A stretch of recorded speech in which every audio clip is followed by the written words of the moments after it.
सास को हुआ अपनी भूल का एहसास।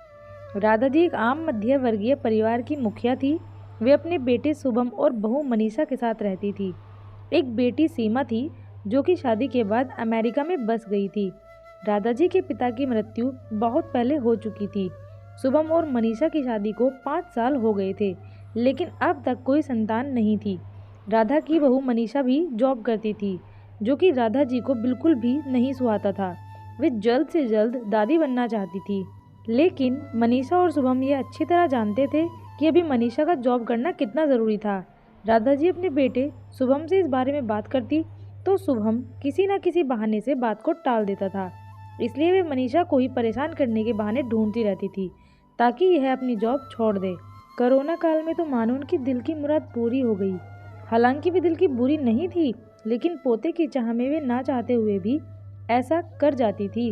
अपनी हम उम्र सहेलियों को दादी बनते देखकर उनका मन दुखी हो जाता था। उस दिन भी घर में ऐसा ही कुछ हुआ। ऑफिस में काम की वजह से मनीषा देर तक सोती रही और राधा जी को अच्छा खासा मौका मिल गया। ये क्या बहू, अभी तक सो रही हो? पता है सुबह के 10 बज गए हैं। शुभम भी बेचारा कब से उठकर ऑफिस के काम पर लग गया है और तुम हो कि अभी तक सोई पड़ी हो। चलो अब उठकर सभी के लिए नाश्ता बना लो। मुझसे कुछ हो नहीं पाता है, वरना मैं तो तुम्हारे भरोसे कभी ना रहती, खुद ही सब कर लेती। सॉरी माँ जी, वह देर रात तक काम चलता रहा, इसलिए सुबह सुबह ही सो पाई थी, इसलिए समय का पता ही नहीं चला। आप चलिए, मैं अभी जल्दी से आती हूँ। हाँ हाँ ठीक है, मेरा कुछ नहीं, पर शुभम को देख लो, उसे कुछ चाहिए तो नहीं। कब से उठा है बेचारा। हे भगवान, मुझे जल्दी से ठीक कर दे ताकि मैं ही अपने बेटे का ध्यान रख सकूं। राधा जी ने नाटकीय अंदाज में कहा। राधा जी ने अपनी बहू मनीषा को उठाते हुए कहा। मनीषा ने घड़ी देखी तो वाकई 10 बज गए थे। आज उसकी आंख कैसे नहीं खुली। वह जल्दी जल्दी अपने काम निपटाकर हॉल में आई तो शुभम अपने लैपटॉप के साथ ऑफिस के काम कर रहा था। उसने किचन में जाकर चाय नाश्ता बनाया और फिर रात के बर्तन साफ किए और झाड़ू पोछा करके नहाने चली गई। दरअसल कोरोना वायरस की बढ़ती बीमारी की वजह से शहर में पूरी तरह से लॉकडाउन किया गया था, इसलिए काम वाली बाई भी नहीं आ रही थी। मनीषा खुद एक इंटरनेशनल कंपनी में काम करती थी। उसका ऑफिस टाइम निश्चित नहीं होता था, अधिकतर उसे रात में देर रात तक काम करना होता था। कल भी उसका काम देर तक चलता रहा, इसलिए वह देर तक सोती रही। मनीषा नहाकर आई तो देखा कि उसकी सास अपने कमरे में अपनी सहेली से फोन पर बात कर रही थी। बातचीत में अपना नाम सुनकर मनीषा सास की बात सुनने लगी। अरे शारदा, तुम भी अपनी बहू को ज़्यादा सर पर मत बैठाओ। बहू को ज़्यादा उड़ने दोगी तो कल को अपनी नौकरी के चक्कर में वह तुम्हें ही घर की नौकरानी बनाकर छोड़ेगी।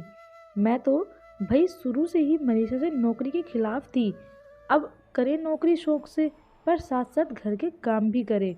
मैं तो बदन दर्द का बहाना बनाकर बैठ जाती हूँ, नहीं तो सारे काम का बोझ मेरे सर पर आ गिरता। मैं कोई मुफ्त की नौकरानी थोड़े ही हूँ। मैं तो कहती हूँ तुम भी यही किया करो। सास की बात सुनकर मनीषा की आंखों में आंसू आ गए।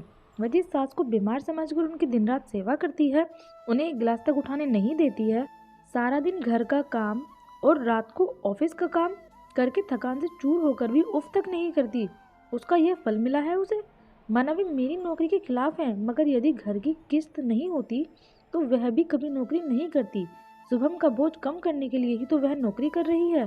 खैर, अभी के मुश्किल समय में वह सास से किसी भी बात पर बहस नहीं करना चाहती थी जिससे घर का माहौल खराब हो, इसलिए वह उनकी बात को नज़रअंदाज करके वहाँ से चली गई। लेकिन उसकी नज़रों में राधा जी की इज्जत ज़रूर कम हो गई थी। दूसरे दिन सुबह सुबह राधा जी की बेटी सीमा का अमेरिका से फ़ोन आया। सीमा की सास उसके पास अमेरिका आई हुई थी। आदत के अनुसार राधा जी ने जैसे ही सीमा की सास की बुराई करनी चाहिए, वैसे ही सीमा ने उन्हें डपट दिया। माँ, आप बिल्कुल भी माँ जी के बारे में अनाप शनाप नहीं बोलेंगी। पता है आपके चक्कर में आकर मैंने उनके साथ कितना बुरा व्यवहार किया था, लेकिन आज मुझे उनकी कीमत पता चल गई है। तुम तो उनके यहाँ पर आने के कितने खिलाफ थी, मगर आज अगर वे यहाँ नहीं आती हैं तो माँ, न जाने हमारा क्या हाल होता। तुम्हें तो पता ही है कि मेरा नौकरी करना कितना ज़रूरी है। कोरोना ने यहाँ भी ऐसा कहर ढाया है कि घर में ही सब करना पड़ रहा है। किट्टू का बेबी केयर सेंटर भी बंद है। मैं और राजेश फुल टाइम बिजी रहते हैं। ऐसे में माँ जी ने अकेले ही किट्टू के साथ साथ पूरे घर का सारा काम संभाला हुआ है। मुझे कुछ भी नहीं करने देती हैं। अगर वे नहीं होती माँ, हमारा क्या होता? यह सोचकर ही रोंगटे खड़े हो जाते हैं। सच में माँ, वे कोई साधारण महिला नहीं है, बल्कि मेरे लिए तो देवी के समान है। मेरे इतना अपमान करने के बावजूद। और सीमा रोने लगी।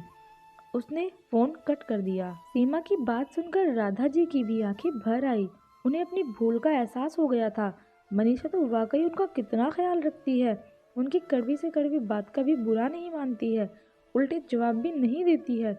वाकई अभी का समय तो एक दूसरे को हौसला देने का है, सारे गिले शिकवे भुलाकर एक दूसरे की मदद करने का है। तो फिर वे स्वार्थ में कैसे अंधी हो गई थी? इतना कैसे गिर गई थी कि ऐसे मुश्किल समय में अपने परिवार की सहायता नहीं कर सकती? उन्होंने उसी समय मनीषा को बुलाकर उसके सिर पर प्यार से हाथ फेरते हुए कहा, मनीषा, आज से घर के कामों की आधी जिम्मेदारी मेरी रहेगी। मैंने आज तक तुम्हें जो भी कहा है और किया है उसके लिए सॉरी। चलो अब तुम जाकर आराम करो, खाना मैं बना लूंगी। इधर सास का बदला हुआ रूप देखकर मनीषा की भी आंखों में खुशी के आंसू आ गए और अपनी सास के प्रति उसके मन में फिर से पहले वाला सम्मान वापस आ गया था।